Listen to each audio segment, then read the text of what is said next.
बारीसेन महाराज की चर्चा आती है। अपरिग्रह अनुव्रत के पालन करने के रूप में श्रेणिक सम्राट के पुत्र थे। अष्टमी चतुर्दशी सामयिक करने को बगीचे या जंगल के किनारे चले जाते थे और सामयिक करने को खड़े थे।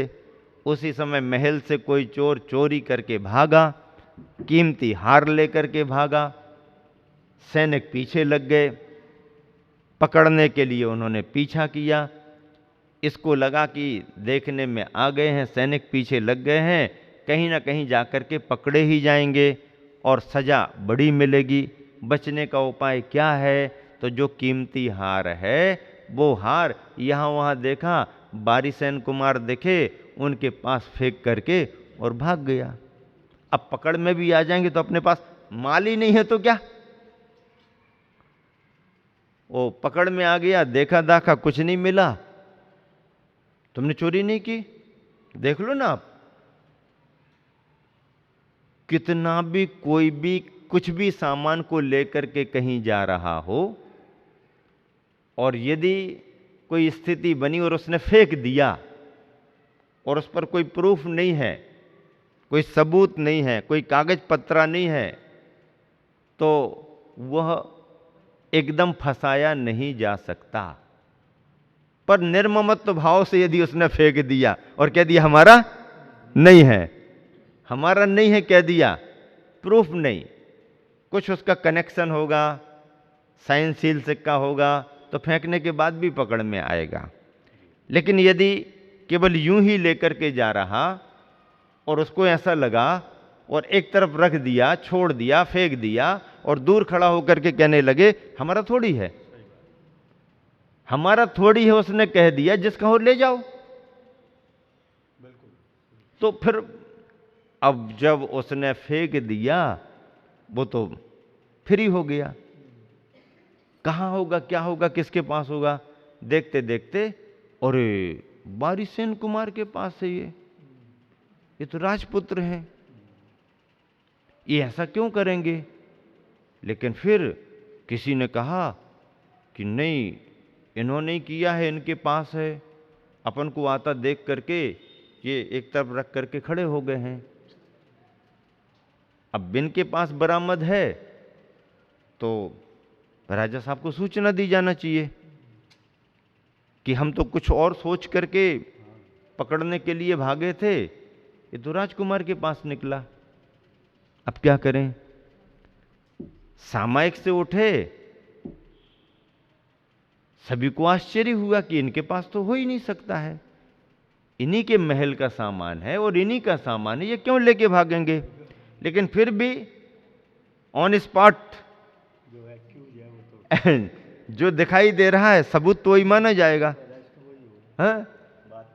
तो फिर चलो, आपने चुराया है क्या? तो बारीसेन कुमार इनकार कर सकते थे, लेकिन उन्होंने इनकार भी नहीं किया। आपने चोरी की क्या?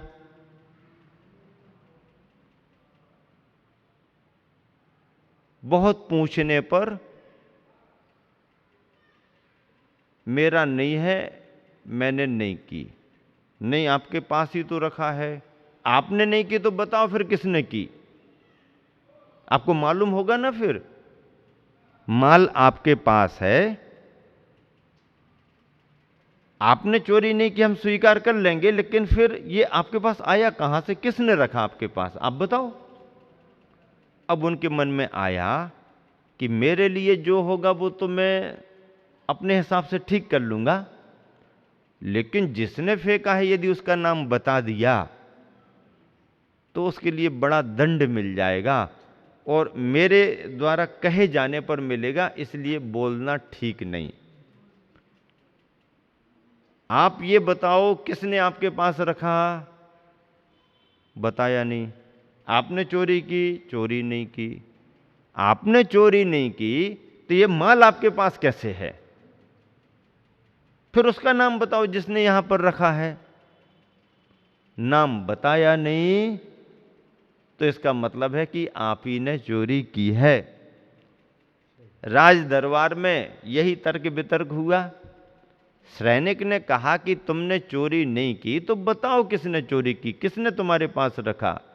उन्हें मालूम था कि अपने द्वारा बोले जाने पर यदि किसी को प्राण दंड मिल गया तो यह हिंसा का कारण बनेगा, इसलिए मौन रहना ही ठीक। यदि तुम नहीं बताते हो तो सजा तुम्हारे को मिलेगी, ठीक है, हमारे भाग्य में हो तो दे दो। अब किसी को विश्वास नहीं कि राजकुमार ने चोरी की होगी, लेकिन माल बरामद इनके पास है तो सजा तो मिलेगी। और उन्होंने कुछ बताया नहीं।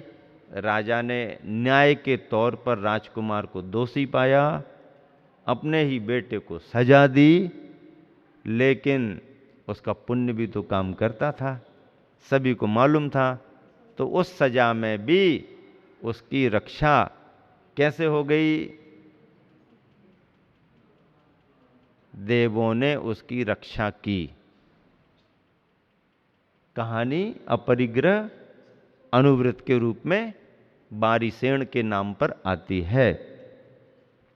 तो इस तरह से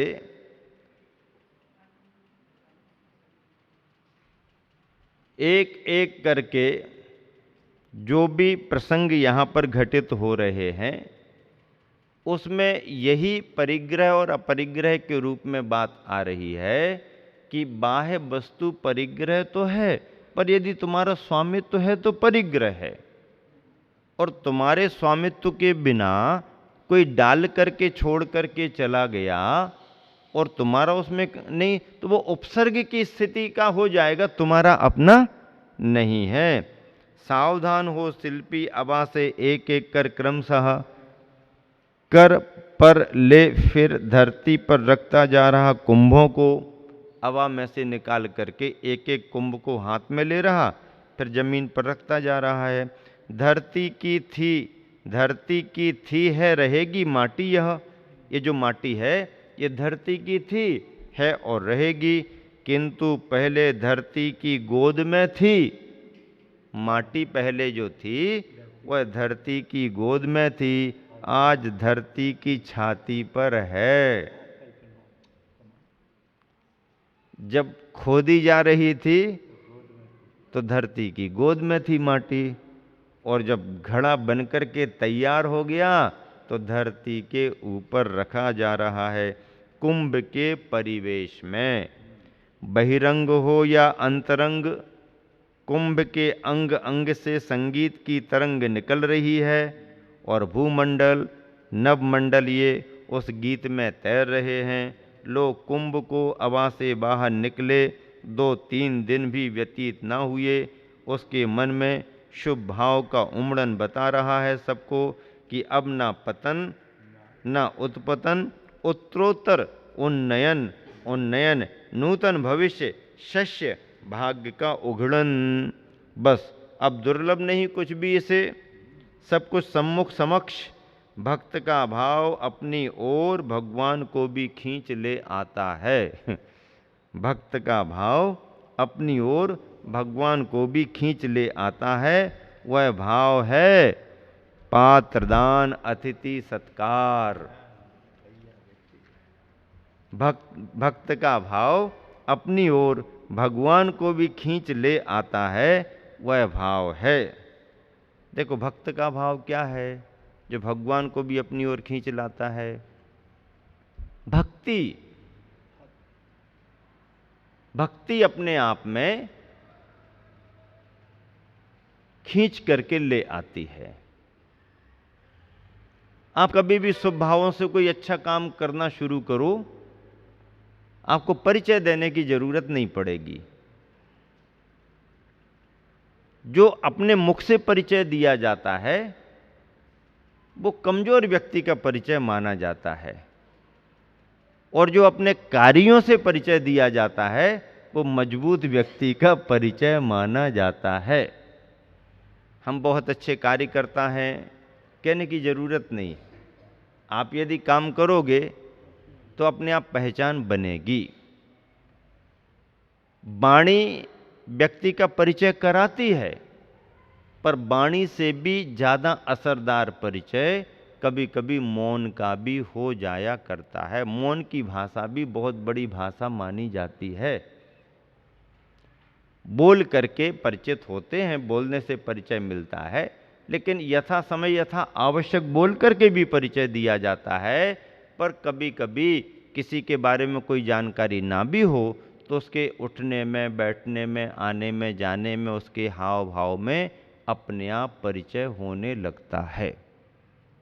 पुराने समय में यह रिवाज थे कि कोई अपरिचित व्यक्ति दूसरे गांव का यदि दूसरे गांव में पहुंच गया है तो अब किसके दरवाजे पर जाए और किसको अपना परिचय दे। और जाके दरवाजे पर कोई अपना परिचय देगा तो सहज कोई विश्वास भी नहीं करते। क्या? सहज कोई विश्वास भी नहीं करते। तो पुराने समय के रिवाज क्या होते थे कि जाके गांव के मंदिर में बैठ जाओ भगवान के चरणों में बैठ जाओ। अब ऐसा सोच करके कौन जाएगा? जो धर्म के महत्व को समझता है और स्वयं में धर्म की क्रिया से जुड़ता है। यदि केवल वहां के वातावरण को पकड़ने के नाम पर मंदिर में बैठेगा तो दिन दो दिन में वही पकड़ में आ जाएगा कि ये केवल थोड़े ही समय को रहता है, बाकी नहीं। पर जो सही व्यक्ति होता है, मंदिर में अभिषेक कब होता है, पूजन कब होती है, समाज बंधु स्वाध्याय कब करते हैं, वो पहले जाकर के पूछेगा और उस दिनचर्या में, उस टाइम टेबल में वो ढलेगा। तो जो व्यक्ति स्वयं धर्म के कार्य से जुड़ जाएगा तो उसके धर्मात्मा पने की पहचान बिन बताए ही समाज में हो जाती है, अपने आप हो जाती है। और फिर उसकी क्या आवश्यकता है ये समझ लिया जाता है। तो ये कुछ बिना बताए भी ऐसे कार्य होते हैं जिससे उस व्यक्ति की भावना का परिचय होता ही होता है। अब कुंभ अबा से निकल गया है, अब उसी की ये सब चर्चाएं चल रही हैं और बन करके तैयार हो गया। एक एक को निकाल लिया, देख लिया, रख दिया, रखा जा रहा। भक्त का भाव अपनी ओर भगवान को भी खींच ले आता है। वह भाव है, क्या भाव है? पात्रदान अतिथि सत्कार। पात्रदान अतिथि सत्कार का अपने आप में बहुत बड़ा महत्व है। जैन परंपरा में इस पर बहुत विचार दिए गए हैं। एक बहुत प्राचीन पुरातन परंपरा इस संदर्भ में जुड़ी हुई है। इसकी चर्चा विशेष रूप से कल की जाएगी।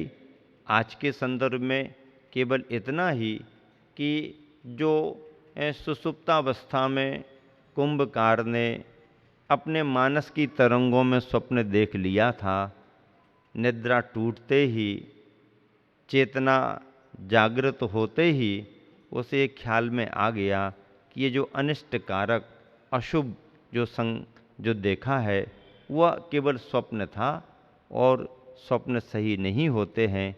लेकिन वास्तविक अवस्था जब जाकर के देखी तो सब ठीक ठाक, अबा पक कर के तैयार हुआ, कुंभ निकल कर के बाहर आया।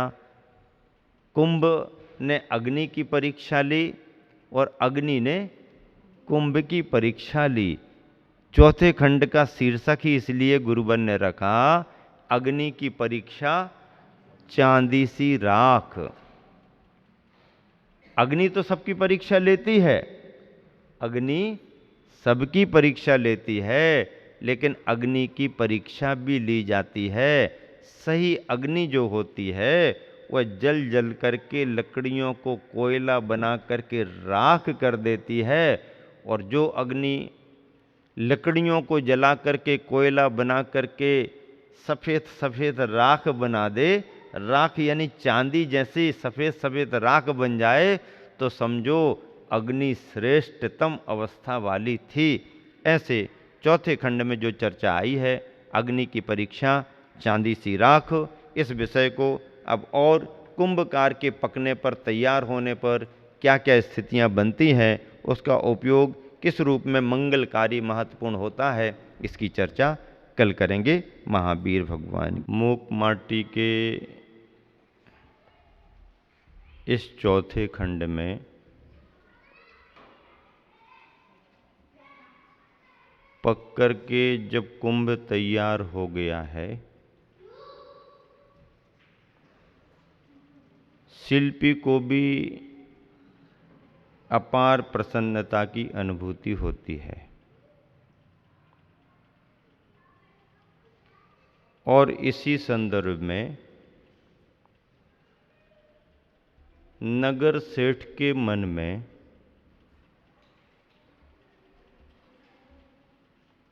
अतिथि सत्कार के भाव आ रहे हैं। अतिथि का स्वरूप बतला दिया गया है। करपात्री, पदयात्री आदि आदि चर्चाएं अतिथि के स्वरूप से जुड़ी हैं। कल के उपसंहार में यह बात आई थी कि भक्त का भाव अपनी ओर भगवान को भी खींच लेता है। वह भाव है पात्रदान, अतिथि सत्कार।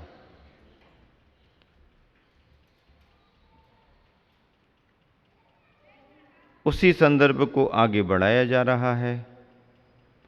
परंतु पात्र हो पूत पवित्र, पदयात्री हो, पाणी पात्री हो,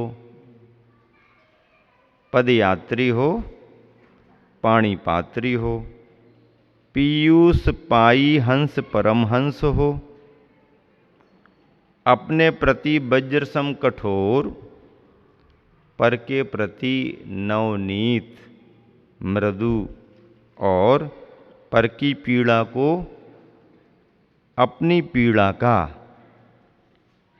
पर की पीड़ा को अपनी पीड़ा का, प्रभु की ईड़ा में अपनी क्रीड़ा का। प्रभु की ईड़ा, ईड़ा यानी स्तुति, प्रभु की ईड़ा में अपनी क्रीड़ा का संवेदन करता हो।